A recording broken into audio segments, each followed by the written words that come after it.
when you start with questions, or if your parents start with questions, or if you question your friend, or if your teacher questions you, or if your coach questions you, or if you question the person you're dating, and that's how you start the conversation, it's a very high probability that that person's going to go into one of those survival mechanisms: fight, flight, freeze, fold, or befriend.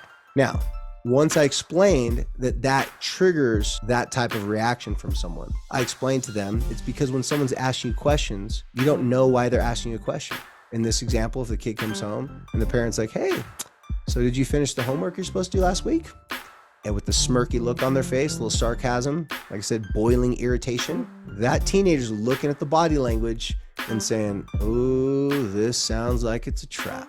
Now, another thing happens. Ever since we were little kids, whenever we got in trouble, whenever we made a mistake, we usually heard questions from our parents. It'd sound like this: "What's wrong with you?